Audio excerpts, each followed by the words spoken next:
لیکن agreement to sell کے اندر کسی بھی قسم کا کوئی جو رسک یا خدشات وغیرہ ہیں وہ سیلر کے ساتھ ریمین رہتے ہیں۔ اب ٹیکسیشن کے حوالے سے اگر بات کریں تو کانٹریکٹ آف سیل میں جو ہے وہ ٹیکس امپوز ہوتا ہے at the time of sale, لیکن اگر صرف ایگریمنٹ ٹو سیل کی بات ہو رہی ہے تو وہاں پہ کوئی ایسی ٹیکس کی جو امپلیمنٹیشن ہے وہ نہیں ہو رہی ہوتی۔ اویلیبلٹی آف گڈس میں جو ہے دیکھا جائے تو اس میں کانٹریکٹ آف سیل کی صورت میں کسی گڈس کا موجود ہونا، کسی چیز کا موجود ہونا جو ہے وہ ضروری ہے اس کانٹریکٹ کی فارمیشن کے وقت، جبکہ ایگریمنٹ ٹو سیل کے اندر ضروری نہیں کہ گڈس اس وقت موجود ہوں۔ ہو سکتا ہے کہ کسی نے اگر بیرون ملک سے کوئی چیز منگوا کر کسی کو سیل کرنی ہے تو وہ پہلے ایگریمنٹ ٹو سیل کر لیں، اور جس وقت وہ چیز موجود ہو تو اس وقت پھر اس کو سیل کیا جائے۔ نیچر آف کانٹریکٹ جو ہے اس میں اگر ہم کانٹریکٹ آف سیل کی بات کریں تو وہ ایبسولوٹ ہوتا ہے، لیکن ایگریمنٹ جو ہوتا ہے اس کی جو نیچر ہے وہ کنڈیشنل ہوتی ہے۔ اس کا یہ مطلب ہے کہ کسی چیز کے اوپر اس کا انحصار ہوتا ہے کہ وہ ایگریمنٹ ٹو سیل ایگزسٹ کرے گا کہ نہیں کرے گا، جبکہ کانٹریکٹ آف سیل کی اگر ہم بات کریں تو اس کا مطلب ہے کہ جب وہ مکمل ہو گیا تو وہ ایک ایبسولوٹ چیز ہے، اب اس کے بعد کوئی فردر چیز جو ہے اس میں نہیں ہوگی۔ رائٹ آف ری سیل جو ہے اس میں اگر تو کانٹریکٹ آف سیل ہو تو سیلر جو ہے وہ کسی اور کو اپنی گڈس نہیں بیچ سکتا، لیکن ایگریمنٹ ٹو سیل کے اندر جو ہے اس میں یہ چیز سیلر کے پاس موجود ہوتی ہے کہ وہ اپنی گڈس کو کسی اور کو سیل کر لے۔ ڈیمیجز اور لاسٹ جو ہے اس میں ہیڈنگ کے اندر جو چیز آپ نے مینشن کرنی ہے کہ اگر ہینڈ اوور ہونے کے بعد ایک چیز کی پراپرٹی پوزیشن، اس کی ملکیت ایک دفعہ جب ٹرانسفر ہو جائے اور اس کے بعد اگر گڈس ڈسٹرائے ہو جائیں تو اس کی ذمہ داری جو ہے وہ باہر کے اوپر ہوگی، لیکن ایگریمنٹ ٹو سیل کے اندر جو ہے سیلر کی رسپانسبلٹی ہوتی ہے۔ 8ویں نمبر پہ جو چیز ہے اس میں بینک کرپسی آف بائر ہے۔ اس میں بائر جو ہے وہ اگر بینک کرپٹ ہو جائے، دیوالیہ ہو جائے، تو پھر جو بیچنے والا ہے اس کے پاس یہ حق محفوظ رہتا ہے کہ وہ جو گڈس ہیں ان کو روک لے، ان کی سٹاپیج کر لے۔ ایگریمنٹ جو سیل ہے اس میں سیلر ریفیوز کر سکتا ہے کہ وہ چیزوں کو ڈیلیور کرے گا۔ دوسری صورت میں اگر بیچنے والا اگر بینک کرپٹ ہو جاتا ہے یعنی دیوالیہ ہو جاتا ہے تو پھر خریدنے والے کا یہ حق ہے کہ وہ اپنی چیزیں جو ہیں وہ سیلر سے وصول کر لے، جبکہ ایگریمنٹ ٹو سیل میں صرف جو ہے وہ کلیم کر سکتا ہے۔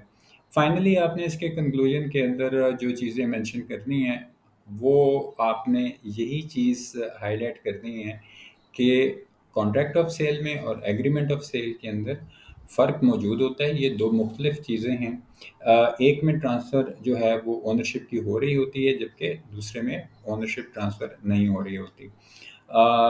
آپ نے زیادہ چیزیں جو اس میں شیئر کرنی ہیں وہ مینلی اس کا ڈفرینس تھا جو میں نے اس ویڈیو میں آپ کے ساتھ شیئر کیا ہے۔ امید کرتا ہوں کہ آج کے اس ویڈیو سے آپ نے کچھ نیا سیکھا ہوگا۔ اس ویڈیو کے بارے میں اپنے رائے کا اظہار کمنٹ باکس میں ضرور کیجیے گا۔ آپ کا کوئی کویشچن ہو تو آپ کمنٹ باکس میں پوچھ سکتے ہیں۔ آج کی ویڈیو کے لیے اتنا ہی۔ اپنا اپنے گرد و دماغ اور اپنے اس چینل کا بہت خیال رکھیے گا۔ Thank you very much. اللہ حافظ۔